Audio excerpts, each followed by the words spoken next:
अरे बेटा, थोड़ा आराम से चल। बच्चे को मैराथन में दाखिल नहीं कराना है।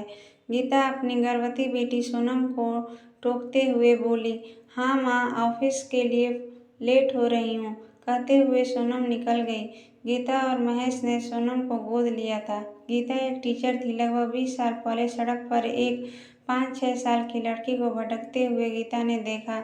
उसने उस बच्ची से उसके माँ बाप के बारे में पूछा तो वह कुछ बता न सकी। पुलिस में शिकायत दर्ज कराने के बाद गीता उस बच्ची को अपने घर ले आई। लगभग 6 महीने तक इंतजार करने के बाद भी पुलिस उसके माँ बाप को न ढूंढ सकी, जिसके बाद गीता और महेश ने सभी प्रक्रियाओं को पूरा कर उसे गोद ले लिया। सोनम के बाद गीता और महेश को 2 बच्चे और हुए, रोहित और अर्चना। गीता और महेश ने कभी भी सोनम और अपने दोनों बच्चों में भेदभाव नहीं किया। वे तीनों बच्चों को एक जैसा ही प्यार दुलार देते थे। समय आने पर सभी बच्चों को ये बात भी बता दी गई कि सोनम गोद ली हुई बेटी है, लेकिन इस बात से रोहित और अर्चना को बिल्कुल भी फर्क नहीं पड़ा, बल्कि वे सोनम को और ज़्यादा सम्मान देने लगे।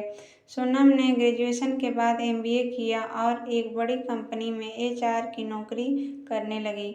सोनम को विशाल से प्यार था। इस बात को जब उसने अपने माँ बाप को बताया तो उन्होंने खुशी खुशी सोनम की शादी करा दी।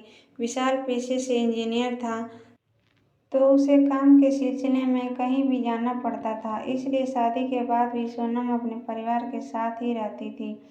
शादी के 1 साल बाद ही वह गर्भवती हो गई। इसी बीच विशाल को 1 साल के लिए न्यूयॉर्क जाना पड़ा। सोनम को किसी बात की चिंता नहीं थी, पूरा परिवार उसका ध्यान रखता था। एक दिन अर्चना सोनम के पास आकर कहने लगी, दीदी, आज मैं बहुत खुश हूँ, मैं इंजीनियरिंग करने के लिए हार्वर्ड यूनिवर्सिटी जा रही हूँ। सोनम ये बात सुनकर खुश तो हुई, लेकिन अचानक से उसके अतीत ने उसे कचोटना शुरू कर दिया। वह मन ही मन सोचने लगी कि मेरा भी तो मन था विदेश जाकर पढ़ने का, लेकिन उस वक्त माँ पापा ने मना कर दिया। आखिर अपना खून है तो जाने ही देंगे ना। सोनम को अचानक से परायापन महसूस होने लगा। उसे समझ नहीं आ रहा था कि वह क्या करे। जिस वक्त गीता और महेश ने सोनम को मना किया था, उस वक्त उनकी आर्थिक स्थिति इतनी ठीक नहीं थी, लेकिन इस बात को सोनम समझ ही नहीं पाई। सोनम ने अगले दिन माँ से बेरुखी से कहा कि विशाल आ रहे हैं मुझे लेने, अब मैं उनके ही साथ जाकर रहूंगी। गीता को ये बात कुछ समझ में नहीं आई। वह जब तक सोनम से इसका मतलब नहीं पूछती, तब तक वह ऑफिस के लिए जा चुकी थी। सोनम अपने ऑफिस पहुंची ही थी कि सीढ़ियों पर चढ़ते समय उसका पैर डगमगा गया और वह पेट के बल गिर पड़ी। सोनम की आंखें हॉस्पिटल के बेड पर खुली।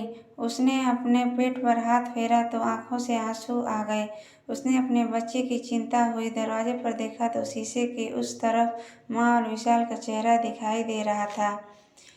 बधाई हो, आपको प्यारी सी बेटी हुई है, नर्स ने बच्ची को सोनम के पास रखते हुए कहा। अपनी बच्ची को देखकर सोनम की जान में जान आई। डॉक्टर ने कहा, अगर आपकी माँ ने हमें आपकी हेल्थ कंडीशन के बारे में नहीं बताया होता तो पता नहीं क्या होता। वक्त रहते आपकी और आपके बच्चे की जान बच गई। बच्चे पैदा करते समय जो समस्या आपकी माँ को हुई थी, वह प्रॉब्लम आपको भी होनी थी।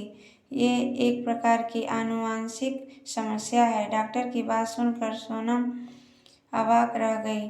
वह सोचने लगी कि मैं तो गोद ली हुई बेटी हूँ, तो माँ को कैसे पता कि मेरी हेल्थ कंडीशन क्या है।